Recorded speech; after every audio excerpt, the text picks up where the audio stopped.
So if anyone has any other thoughts, jump in. But what I want to do for the second half is I want to do something which I've never done before in this group. I'm going to actually read from one of my articles, similar to what I did with the Targum. I'm just going to read through the entire article. And what I did was, here, I'm going to drop this in the group. Let me see if I can pull it up. Give me a second here. I had it. So I actually put this in my Genesis group. As you guys know, I'm getting ready. I really want to do weekly Torah commentary, Torah portions commentary. I have most of the first one written for like the first week of October, and it's over 100 pages right now. I don't expect, I'm not like being cocky or anything that I expect people are going to sit down and read all like 120 pages every Saturday. I'm actually sectioning it off so that there's a number of things to talk about that someone could go, oh, I kind of want to learn about, serpent seed, or I want to learn about, the two creation accounts in Genesis 1 and 2, and, that kind of stuff. And they can just decide whatever they want. And this, what I'm going to read tonight is one of the parts, like there's eight to 10 different sections. And this is one of them. So I'm going to drop this in the room. I made this into a PDF. It's boom, there it is. It's called The Once and Future Jerusalem. You can all see it. This article will not be released officially for like another 2 months. And I'm still making edits and changes to it. But if everyone wants to pull up the PDF, I'm going to be reading from that. And then we can, and the reason I decided I wanted to read from it tonight was because I had such a fun time writing it, and it was a little quirky, and hopefully you guys will enjoy it. It's kind of a journey going through it. All right. So, and again, if you don't want to open it up, you don't have to follow along, but hopefully that will make it easier for you so it doesn't sound like I'm rambling. If someone wants to jump in at any time, do feel free. I'm really frustrated with YouTube, really frustrated. I had started out saying that I just went on there before a group and they had taken down like 2 more of my videos. The ones I did on the AIDS pandemic as a hoax. And I get it. Like, I'm going against official narrative. I'm saying that you can't contact viruses through butt contact. I get it. Like, they don't want me saying that. But I really enjoyed this Discord group, and I want to encourage more people to come into this Discord group. So rather than recording the podcast, because they take a long time to do, to edit them and such, I thought for the second hour, I could just go through some of my material here, this is my biblical stuff, and then we could upload it on YouTube, and it might encourage more people to come over. So this is called The Once and Future Jerusalem and the First Melchizedek. And some of this might be new information to some of you, but or old information. Hopefully there's some new stuff in here. All right, part 1, the city of Enoch. He wasn't Shem. A certain percentage of you were probably thinking I'd say the first Melchizedek was Shem, didn't you? You're probably angry now. You're fed up. For whatever reason, you mistook me as the spokesman for your special interest group, as if I care to elect myself as the 4th branch of a corporate government. Ridiculous. The other percentage of you are hoping I'll say he was some sort of visiting angel or what have you. If so, then you would also be wrong, but only half wrong. The first Melchizedek was neither. Looks like I'll just have to upset everybody. Yet another excellent reason for a pitchfork and torch parade, I guess. And you thought you were all out of excuses for one. Amazing that I still have any readers left. And yet, here you are, wondering who the first Melchizedek might turn out to be. Well, I can't very well give you his identity in the opening paragraph now, can I? As that wouldn't make for a very good article. Here's a hint, though. The first Melchizedek ascended to heaven. And no, don't tell me Enoch, because as hints go, that would be too easy. If the first Melchizedek was Enoch, and I had dropped a hint as to his identity, I might say something like he was the 15th great-grandfather of Sarah, and then make you do some counting after you figured out who Sarah was. Most of you would think I was talking about Sarah, Abraham's wife, which would throw you off my scent just enough to wrongly conclude that Enos is the person who I'm speaking of, which I'm not. A second hint is that we are given no record of the first Melchizedek being the parent of anybody. Getting warmer. Neither was Sarah. I brought up Sarah for a very specific purpose, as she also ascended to heaven, just as the first Melchizedek did. That's why I figure she didn't have any children, because a mother's work on earth is never done. Sarah was the sister of Yema, Yeshva, Yezfi, and Berean. All five of them were Asher's children. In turn, Asher was one of Jacob's 12 sons. And it's true, according to the Genesis Targum, Sarah ascended to heaven. Here's what the Targum says. The children of Asher, Yimnah, Yishva, Yithbi, Beriah, and Sarah, their sister, who was carried away while alive into the Garden of Eden because she had announced to Jacob and that Joseph still lived. It was she who saved the inhabitants of the city Abel from the judgment of death in the days of Joab. The sons of Beriah who went down into Mizraim were Heber and Malchiel. Genesis 46:17 Targum. That's partially why I roped you in to talk about ascension to heaven. You will tell me this was bait and switch, but talking about Melchizedek got you in the door. Success. Also, if we're being technical, Sarah ascended to the Garden of Eden, which is paradise. But why overcomplicate this? Enoch ascended to the whereabouts of paradise. Elijah ascended. Yahusha ascended. The first Melchizedek did, obviously. But lots of you didn't know that Baruch took the journey, Ezra too. We can go ahead and throw Sarah onto that list. If you read my paper on 70 AD, then you'll know the generations which Yahusha spoke of took flight. I'm starting to sense a pattern. Come to think of it, dozens of others made the climb, perhaps hundreds, maybe even thousands. And I feel cheated. I've been told my entire life that everybody dies, so don't even try. Just go right on sinning, because you could never live the sort of life which might culminate in Yahuwah calling you up beyond the firmament to the third heaven, no matter how set apart from the world you truly were. But that's not what Scripture tells me. In the Gospel of Luke, Zechariah and his woman were both righteous before Elohim, walking in all the commandments and ordinances of Yahuwah blameless. But that's probably none of my business. And anyways, before the flood, an entire city ascended. So we'll be quoting from the writings of Abraham. Moreover, Nimrod was a man of mighty power, for he was Master Mahan. Where have we heard that before? And had in his hands the secrets of the ancients, as they had come down from Cain, wherein he knew the words of power and the signs for using them. And he had the holy garments which had been given unto Adam in the garden, in which was great power. All of this power did Nimrod use to get gain after the manner of the secret combination. With his power, he had to set out to build a tower which would reach to heaven, even the city of my father Enoch, which had been taken up. There it is. That he, Nimrod, might dispose Elohim from his throne, for Elohim had taken up his abode among the people of Enoch. The writings of Abraham, chapter 2, verses 3 through 5. Wait, what? That's weird. Why is there a city called Enoch up in the sky? Abraham drops a challenge and then leaves us hanging, but only for several chapters, as he enters the dojo and drops another. The remainder of the righteous had died or been caught up into Enoch's city prior to the time of the flood, and these 8 were saved. The writings of Abraham, chapter 15, verse 3. Sometimes a stunning thought occurs to me while writing a paper.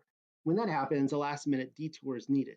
This is one of those occasions. Hope you don't mind the scenic route. For the record, I've never seen anybody else put the 2 and 2 together. That doesn't mean nobody else has. It's simply one of those things that I discovered for myself. At the threat of having sand flung in my eyes and being called all sorts of baby names from somebody's churchianity thesaurus of insults, you will have to hear me out. Here it goes. The city of Enoch was taken up before the creation week. I decided to go with the controversial decision of scripting the last sentence in all red, giving it in the yellow marker, giving it the yellow marker treatment, and then making it its very own paragraph, just to be certain that you didn't miss anything. The city of Enoch was taken up before the creation week. And no, repeating the sentence again isn't a typo, just making certain. What I'm ultimately referring to is the earth becoming formless and void in Genesis 1 2. You see, heaven and earth were at one point in history united together. The second day of creation changed all of that, as the firmament was formed in order to keep heaven and earth separated from the corrupt sort. It's the very reason why the city of Enoch was dispatched. Then, after Satan's rebellion, a certain number of angels needed tossed out to the curb. And rather than having the homeowners association move away from a neighborhood of ill repute, the entire city just got up and left. Nailed it. Notice where Abraham places the city of Enoch in history. Reading from chapter 100. Now, Melchizedek was a priest after this order, which is the holy order of Elohim. Therefore, he obtained peace and shalom and was called the Prince of Peace. And his people wrought righteousness and obtained heaven, for they sought for the city of Enoch, which Elohim had been before taken. There it is right there. Let me just repeat that again.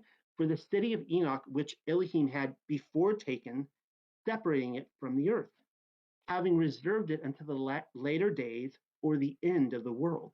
For Elohim had said and sworn with an oath that the heavens and the earth should come together again. There it is. And the sons of Elohim be tried even by fire.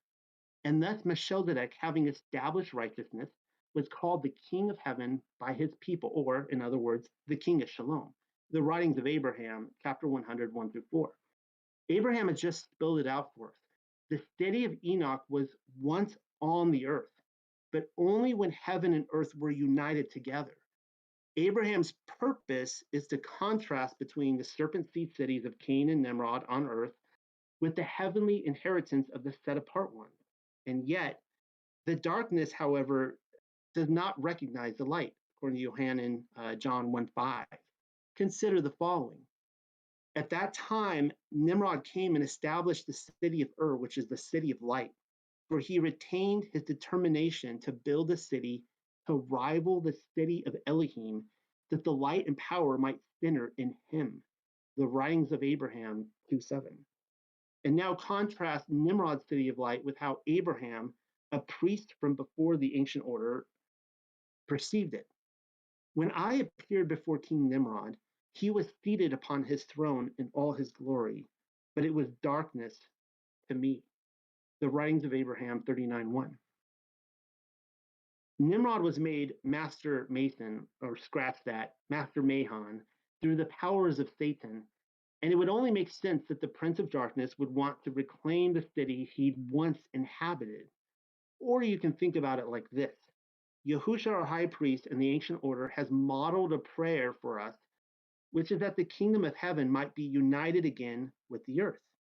You will probably tell me Enoch wasn't born yet, and they couldn't have possibly named a city after him. If you're going to name the city after anyone, why not after the first earthborn soul who managed to ascend beyond the firmament? New Jerusalem has 12 gates named after Yahusha's 12 disciples, no?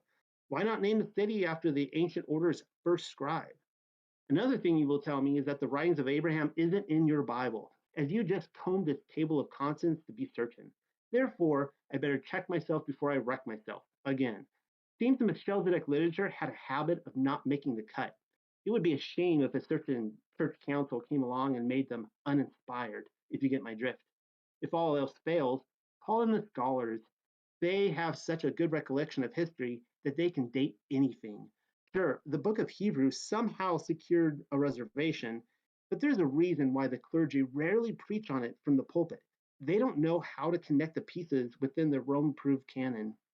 And yet, the writer of Hebrews, probably Matthias, wasn't inventing a new concept when speaking on the Melchizedek priesthood. He probably wasn't even the first to connect Yahusha to the ancient order. Probably everyone knew he was already. The writer was simply referring to a genre which his contemporary readers were already familiar with and simply filling in the necessary pieces. If you haven't put some of those pieces together by now, the city of Enoch being referred to in Abraham is the same as New Jerusalem. Hebrews tells us so. By faith, Abraham, when he was called to go out into a place which he should after receive for an inheritance, obeyed, and he went out, not knowing whither he went. By faith, he sojourned in the land of promise, as in a strange country, dwelling in tabernacles with um, Isaac and Jacob, the heirs with him of the same promise. For he looked for a city which has foundations, whose builder and maker is Elohim. Hebrews chapter 11, 8 through 10. Post edit. Here's a little gem I found in 2nd Baruch after completing this paper. Turns out Abraham not only sought after the heavenly city, it was shown to him during the night. But it gets even better. According to 2nd Baruch, the city pre-existed Adam. And Yahuwah said unto me, the city shall be delivered up for a time, and the people shall be chastened during a time, and the people shall be chastened during a time, and the world will not be given over to oblivion. Do you think that this is the city of which I said, on the palms of my hands have I graven you? This building now built in your midst is not that which is revealed with me, that which was prepared beforehand here from the time when I took counsel to make paradise and showed it to Adam before he sinned. But when he transgressed the commandment, it was removed from him, as also paradise. After these things, I showed it to my servant Abraham by night among the portions of the victims. And again, also I showed it to Moshe on Mount Sinai when I showed to him the likeness of the tabernacle and all its vessels. And now behold, it is preserved with me, as also paradise. Go therefore and do as I command you. 2nd Baruch chapter 4, verses 1 through 6. Part 2, the first Melchizedek. A question you may have had in part 1 is what purpose it would serve for so many set apart ones to ascend to the city of Enoch. The writings of Abraham drop many challenges, but doesn't leave us hanging. You know how the angels in heaven are advertised in scripture as having animal heads and appendages, but then the angels who show up to earth look like people with only one set of eyes instead of 10? Those angelic people may in fact be the very members of the ancient order who once ascended to heaven. Nailed it again. Reading from Abraham once more. For this holy order came not by man, nor the will of man, neither by father nor mother, neither by beginning of days, nor end of years, but of Elohim. For it was established in the beginning of the earth by the Ancient of Days, wherefore it is called the order of the ancients. And it was delivered unto men from the beginning by the calling of Elohim's own voice, according to his own will, through the voice of his priesthood, until as many as believed on his name and were faithful until they obtained. Behold, these could transcend the veil, according to the will of Elohim, and commune with the general assembly and church of the firstborn in heaven, and many were caught up to be with them. For Elohim had sworn unto Enoch and unto his seed with an oath by himself that everyone being ordained after this order and calling should have power by faith to break mountains, to divide the seas, to dry up waters, to turn them out of their course, to put at defiance the armies of nations, to divide the earth, to break every band, to stand in the presence of Elohim, to do all things according to his will, according to his command, subdue principalities and powers, and this by the will of the Son of the only begotten of the Father, which was from before the foundation of the world. And men having this faith and coming into this order of Elohim could be translated and taken up into heaven.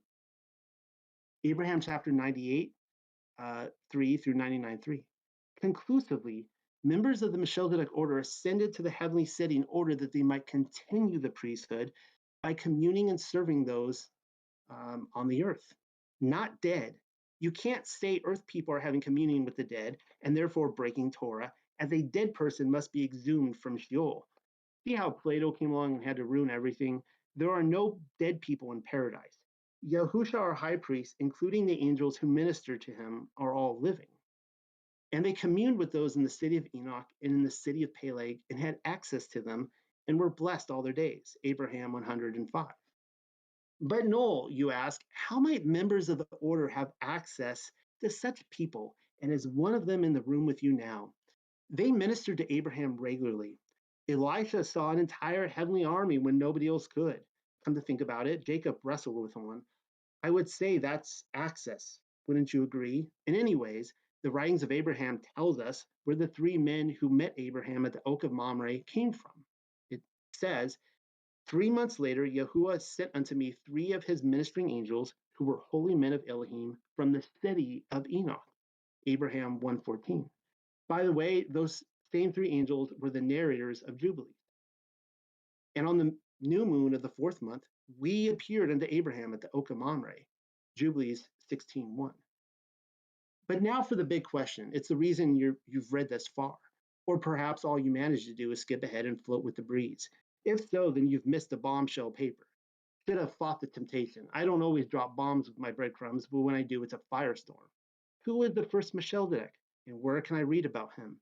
His identity comes to us through a fragment from the lost book of Noah. Do I know it comes from the lost book of Noah? No, it's just a hunch. I've attuned myself into my greater sleuth skills long ago, and it's a strong one. It is quite possible that you've read from the lost book of Noah and didn't even know it, as the ending chapters of First Enoch don't even derive from Enoch, but Noah. That's where we read about his birth, wherein we ascertain that Noah's skin was all sparkly and stuff. The writings of Abraham confirm that, by the way. Well, the ending chapters of Second Enoch involves Noah again. Everything beyond chapter 68, and it tells of another birth. That would be the birth of Melchizedek, his actual name, Melchizedek. Therefore, if your guess was that Melchizedek was the first Melchizedek, then feel free to eat an extra cookie. You deserve it. Later on, Shem took on the name Melchizedek, but he did so because Noah was pointedly naming him after the memory of his cousin, the first Melchizedek. You see, was the son of Noah's brother, Ner.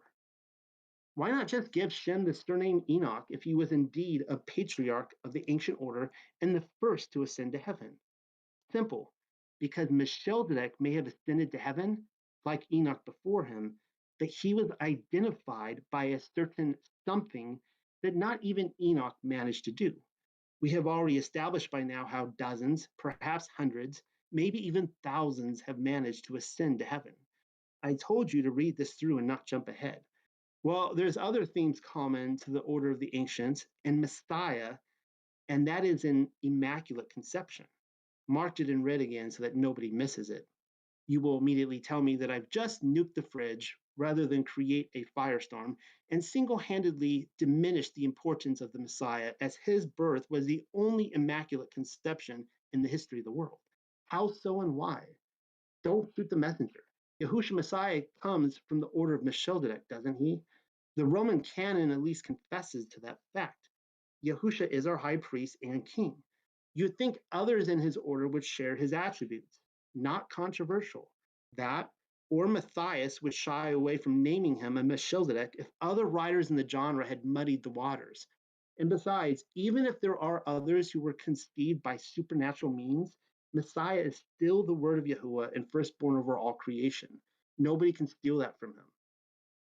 The story goes like this. So Panem was old and nearing death, and with no children to show for it, certainly far beyond her childbearing years, as menopause was a thing of the past. Her husband was a priest in the ancient order, far too occupied in his work to spend with her, as the floodwaters were soon upon them. And so you can imagine Panem's surprise when a child grew in her womb. Scandal. One day, after hiding herself from the world, Ner thought about his wife again and thought to call upon her. A pregnant pause greeted him and anger. She was only hours away from delivery. Ner's anger waxed so hot that Sopanem fell at his feet in disgrace and promptly died there. Before anything could be done about her corpse, the archangel Gabriel appeared to Ner and said to him, "Do not think that your wife Sopanem has died due to your error. This child, which is to be born from her, is a righteous fruit, and one whom I shall receive into paradise, so that you will not be the father of a gift of Elohim." The priest then raced to nab Noah, his brother. After telling him the news, the two hastily returned to bury her. Or as Noah put it, "Today Yahuwah has covered up our scandal, because nobody from the people know this." They placed Opanem on the bed, wrapped her up with black garments, shut the door, and then dug a grave outside in secret. Upon returning, a fully developed child sat on the bed at her side. He then opened his mouth and sang praises to Yahuwah.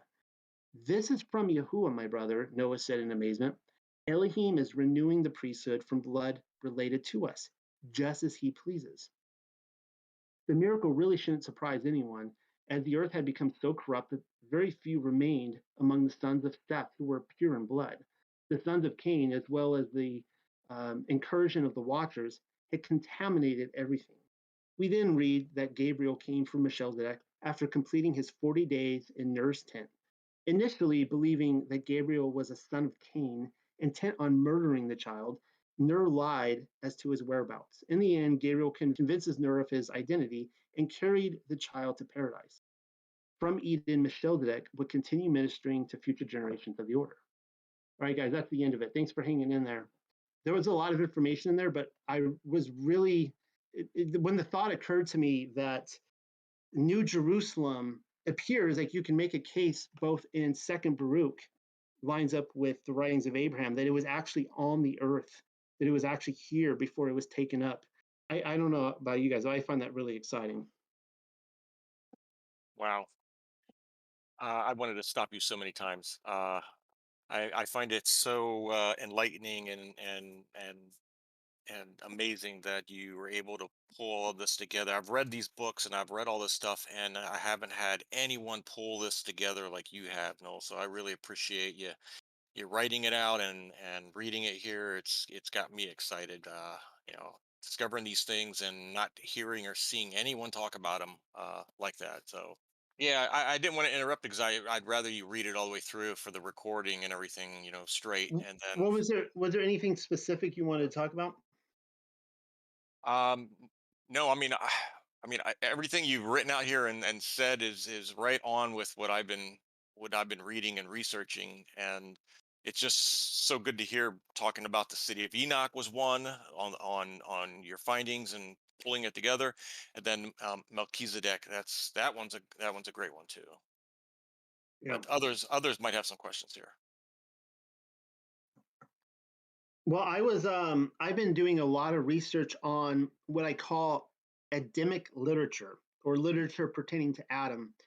And I'll be talking more about that next week. Next week, I want to talk about the everyone here, if you've ever read first and second books of Adam and Eve, it appears that Adam and Eve takes the Sethite theory, meaning that in Genesis 6, that the sons of God referred to there, the sons of Elohim, are not actually the Watchers, but it's the sons of Seth. And I I've been doing a lot of research on that, and my conclusions is that I actually believe that the sons of Seth theory is actually correct in Genesis, and it's also correct in um, a few other texts. And I'll be talking to show how the Watchers incursion did happen according to Enoch, and I believe that Jubilees um, takes Enoch's perspective, but that they actually line up together. That the sons of Seth did indeed um, come down with the daughters of men, and you kind of see that there, where Adam and I'm sorry, Noah, and so one of the themes that's common in all Adamic literature is what's called this mountain of worship, how it's situated just below paradise, and also something called the cave of treasures. But we saw in there where Noah and his brother Ner, they were both saying like they're basically like there was nobody left. And it's basically Yah, this immaculate conception seems to be that Yah is fulfilling, he's basically saying like, I'm going to continue humanity for you miraculously. I'm going to do this because there's nobody left. Everyone by that point had pretty much abandoned and gone amongst the sons of Cain. And that, I think that's what we're actually seeing there. That it's not, it's almost like Yahusha said to the Pharisees that, if he wanted to, even the rocks would cry out, that he could create children for Abraham out of the rock. And yeah, I think that's what we're seeing there. Yes.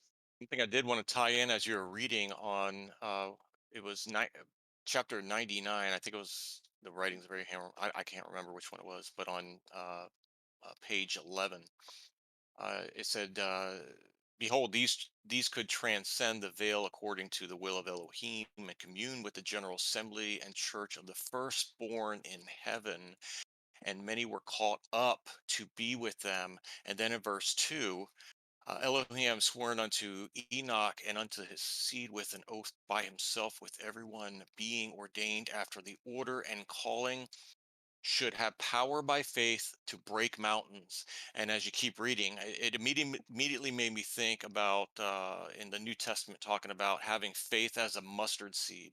If you just had faith as a mustard seed, you can move mountains and you can do all these things. And to me, that's tying into those who can do such things are uh, in this order. Are our faith, our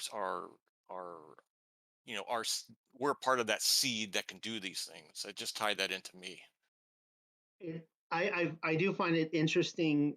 I love that passage too, by the way. And you, we, some of these things that Yahusha is actually quoting in the New Testament are actually referring to the Melchizedek priesthood, and it just makes sense that he's in the high order. There's another passage I read recently in the infancy gospel of Yaakov, which I would just love to read in this group one night. And Elizabeth, the cousin of Miriam, she's fleeing from Herod's guys who are trying to kill her, trying to kill John the Baptist as a baby, and she's running towards this mountain, and she basically prays that the mountain would be divided, and it says it actually was just divided, and she ran through it. And so yeah, I totally believe that's legit. That yeah, man, I want I want to be in the order of Melchizedek. Sounds like an awesome order to be in. Like if my high priest is in the order of Melchizedek, I know that if I were to go into any church and be like, yeah, I want to be in the order of Melchizedek, they would look at me like you're weird. But it's like it says right there in Hebrews that our high priest and our king is in the order. So how do I get in the order? Sign me up. Yep. All right, guys. Before we close up tonight, do we have any other Mike, Josh? You guys have any thoughts? Anything you want to talk about? If not, that's okay. Well, I did want to bring where you hear of Melchizedek is from, at least Drunvalo Melchizedek. I don't know if you ever followed him in the Flower of Life, and I think he's still alive speaking. But they've kind of taken this again in another way. Not, how do we say it?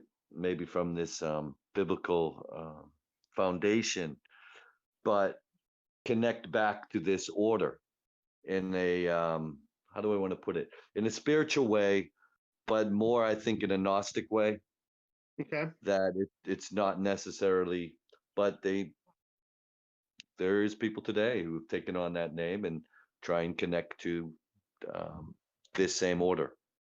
Hmm. Now, how legitimate is it? This is what I'm saying. How legitimate is it, or is this just somebody, and it just gave himself the name, and so it's interesting that um, as you were saying, you don't hear much about it. There Well, isn't. like I said in the paper, I actually believe that in the first century, what they knew is a very different century then. What we know now is the first century. That the order of Melchizedek was very well known. I think it had to have been, and I think that Yahusha, they just knew when he was on the earth that he was a Melchizedek priest. I don't think that was something they just invented in the like in Hebrews. He just like puts it together like a syrupy Hallmark card. I think that they totally knew, and a lot of those books, those references, I think they were just destroyed. I think that they had the work cut out for them to, after they murdered the Messiah, to actually erase his identity the best they could. Because when you read the book of Hebrews, there's no way he's just pulling that out of his butt. There's no way he's making that up. Like he's referring to something that his readership probably had whole volumes of books on Melchizedek, on their shelf. And they're like, oh yeah, yeah, he is, and just, I don't know. It's like everyone says it's a really weird book in the New Testament just sitting by itself, and somehow it made it in canon by the grace of Yah, and I don't think that was an accident.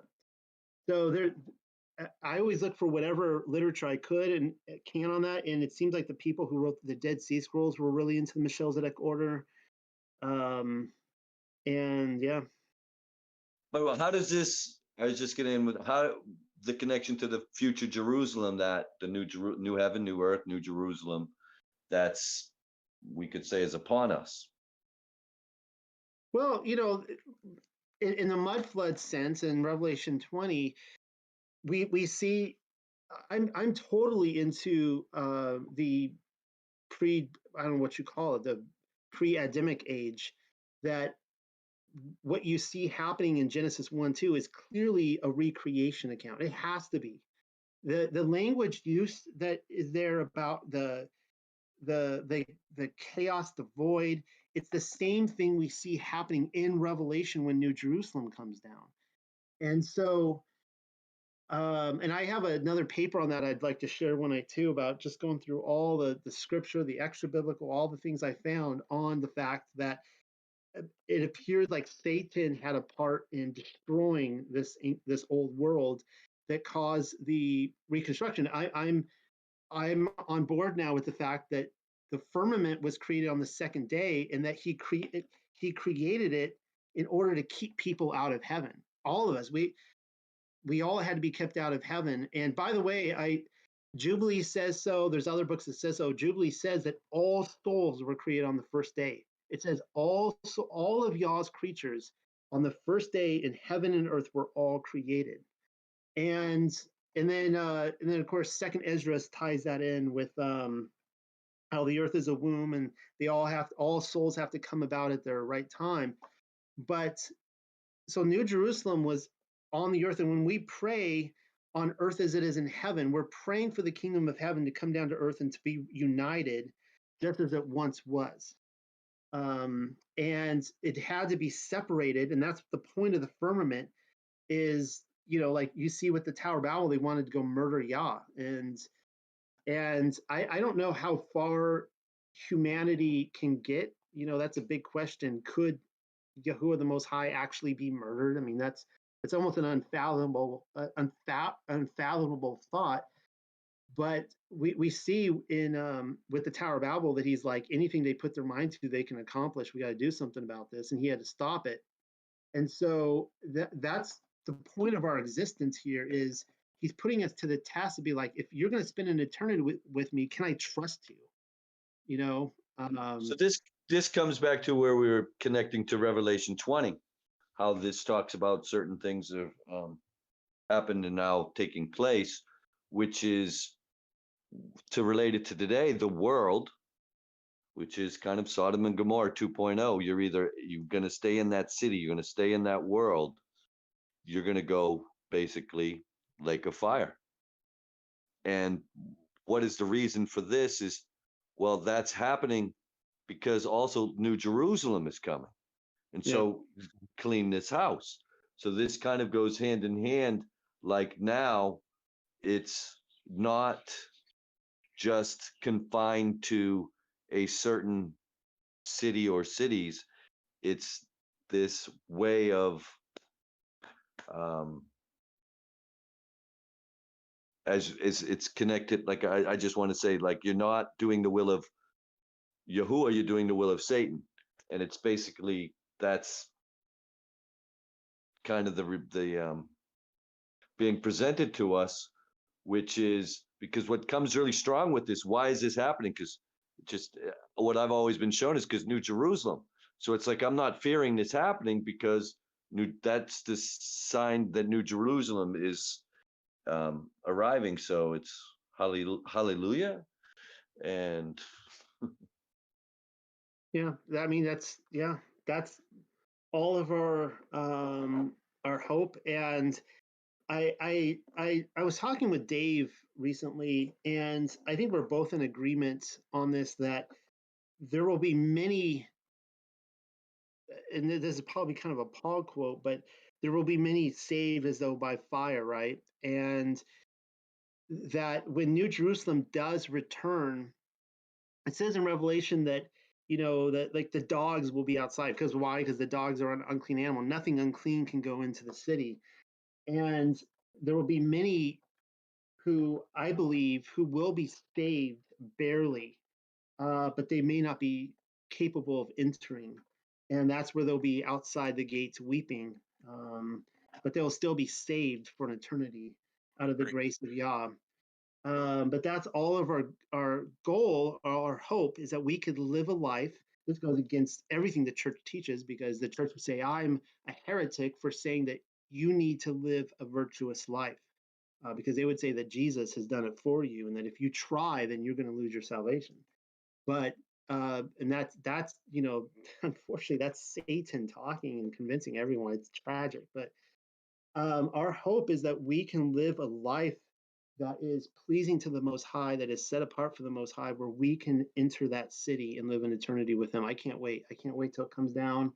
And when it comes down, I don't know. I think I'm going to be on my face, prostrate on the ground, and I'm going to have to wait for like an angel or somebody, or one of you guys. Somebody's going to have to come up to me and tap me on the shoulder and be like, "Dude, we got some beer. Come on in. You're good to go." Because I'm definitely not going to just like walk up to the door and expect to just enter, unless if like the Ruach puts it on me, like, okay, you're coming in. Yeah, that's my hope, that I get to enter the city and spend an eternity with the Father. Any last thought before we go? I want to just respect everyone's time. And Now, I just want to add, thank you very much. Tying these things in, to me, it made me feel like I'm not alone in left field here, with the things I've been reading. So I do appreciate it. oh yeah, Rob, I really enjoyed talking to you the other day, and look forward to hopefully seeing you in Florida soon. Next Yeah. week, we're gonna go through the next chapter to the Targum, and then I want to go through an article I have on showing, and I'm the first person. I'm sure there's other people who've done it. I've never read anyone else who has, where I am convinced that the Adamic Sethite literature actually lines up with Enoch perfectly, and that they're all legit. Because people go, oh, it's either you take first and second Adam and Eve, or you take Enoch, and you can't have both. And I disagree with that. I think they're all legit, and I'm going to show why. And I'm going to flip that on its head, and hopefully people in the Torah community will be able to then see through that. But all right. So good night, everyone. Shalom. Thank you for coming, and we'll talk again soon. Shalom, Noel. Thank you. Shalom.